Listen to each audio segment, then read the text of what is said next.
خوراک لگو. وَإِن يَمْسَسْكَ اللَّهُ بِضُرٍّ فَلَا كَاشِفَ لَهُ إِلَّا هُوَ. اگر اللہ کسی کو پکڑ لے تکلیف کے اندر تو اس تکلیف کو کوئی نہیں چھڑا سکتا سوائے اس اللہ. یا سوائے عبد القادر جیلانی کے بقول بابوں کے.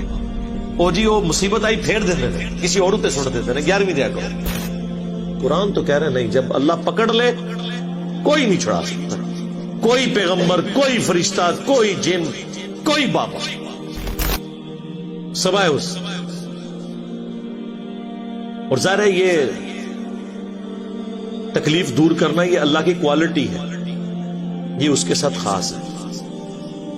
سورہ نمل کی آیت نمبر 62 ہے. میرا خیال ہے وہ ایک سمجھ لیں جسے وہ تاش کی لینگویج میں کہتے ہیں نا یکا, وہ ہے وہ آیت. ہم جب کہتے ہیں نا ایاک نعبد و ایاک نستعین, اے اللہ تیری عبادت کرتے ہیں, تجھ سے مدد مانگتے ہیں, تو یہ کہتے ہیں دیکھیں ہم بزرگوں سے بھی جو مانگتے ہیں نا وہ اللہ سے ہی لے کے دیتے ہیں. آپ امی سے روٹی جو مانگتے ہیں تو کیا یہ شرک ہے؟ اس کا ہم ان کو جواب دیتے ہیں کہ میرے بھائی یہ تو اسباب ہے, ان کا قرآن میں حکم ہے. وَتَعَاوَنُوا عَلَى الْبِرِّ وَالتَّقْوَى وَلَا تَعَاوَنُوا عَلَى الْإِثْمِ وَالْعُدْوَانِ. نیکی اور پرہیزگاری کے کاموں میں ایک دوسرے کی مدد کرو, برائی میں الگ رہو. وہ کہتے ہیں ٹھیک ہے, لیکن اب دیکھیں جو بزرگان دین ہیں وہ بھی اللہ سے ہی لے کے دے رہے ہوتے ہیں, پیچھے اللہ ہی ہوتا ہے. اللہ نو پیچھے کر دو, ہاں کر دو پیچھے. وہ اسی کہنا یار قرآن دی دی پیروی کر دو, وہ کہتے ہیں اصل میں ساڈے بزرگوں اور اماماں نے بھی قرآن دی دسیا, پیچھے نبی علیہ السلام بھی نے, نبی بھی پیچھے, اللہ بھی پیچھے, وہ منتظر پیچھے کے رہ گئے تھوڑے پلے.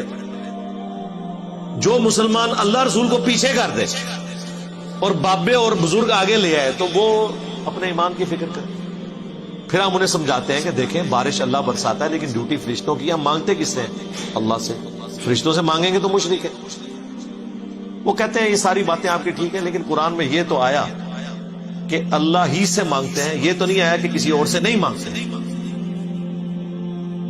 دیکھو ذرا اندازہ کرو. تو ہم نے کہا یہ بھی آیا ہوا ہے سورہ نمل کی آیت نمبر 62, توحید کی فیلڈ میں یکا, جس طرح آپ وہ کہتے ہیں نا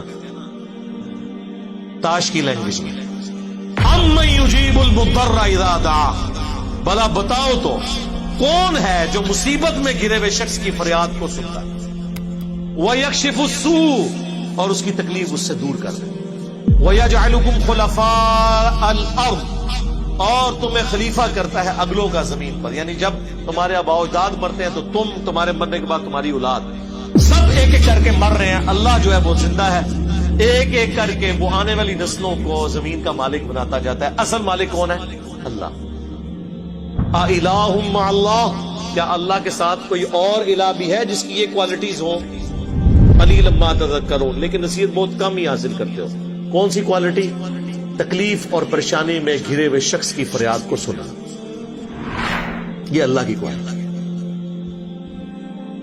تو یہاں پہ بھی آیا کہ اگر اللہ کسی کو پکڑ لے تکلیف کے ساتھ تو اسے کوئی دور نہیں کر سکتے سوائے اس. وَإِن يَمْسَسْكَ بِخَيْرٍ, اور اگر اللہ تعالیٰ کسی کے لیے خیر کا ارادہ کر لے, فَهُوَ عَلَىٰ كُلِّ شَيْءٍ قَدِيرٌ, تو اللہ تعالیٰ ہر چیز پر قادر ہے. اچھا یہی آیت سورہ یونس میں آئے گی, وہاں پھر آگے ساتھ آتا ہے فَلَا رَادَّ لِفَضْلِهِ, تو اللہ کے فضل کو کوئی ٹال نہیں سکتا اگر وہ ارادہ کرے. یعنی اگر اللہ نے ارادہ کیا ہوا ہے تو میرے بھائی کوئی کچھ نہیں کسی کو نقصان پہنچا سکتا. اسی کو نبی علیہ السلام نے ٹرانسلیٹ کیا ہے, صحیح بخاری اور صحیح مسلم دونوں میں حدیث ہے.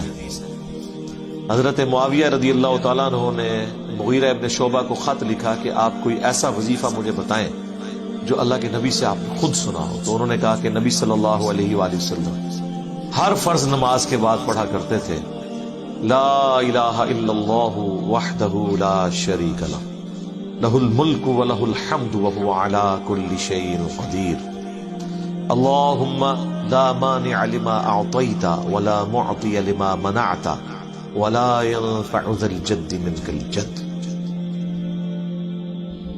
کہ اللہ جسے تو عطا کرے اسے کوئی چھین نہیں سکتا, جسے تو چھین لے اسے کوئی عطا نہیں کر سکتا, اور بڑے سے بڑے شخص کو اس کا منصب اور عہدہ کوئی فائدہ نہیں پہنچا سکتا.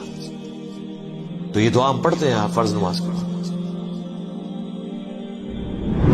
حدیث میں یہاں تک الفاظ آتے ہیں، حضور نے تلقین کیا ہے نوجوان صحابہ کو، اے میرے بچے یقین کر، اگر تمام انسان تل جائیں تمہیں کوئی نقصان پہنچانے پر نہیں پہنچا سکتے مگر وہی کچھ جو اللہ نے لکھ دیا، اور تمام انسان جمع ہو جائے تمہیں کوئی نفع پہنچانے پر نہیں پہنچا سکتے مگر اتنا ہی یا ویسا ہی جیسا کہ اللہ نے لکھ دیا۔ تو انسانوں سے کیا ڈرنا، نہ انسانوں سے کوئی توقع نہ امید۔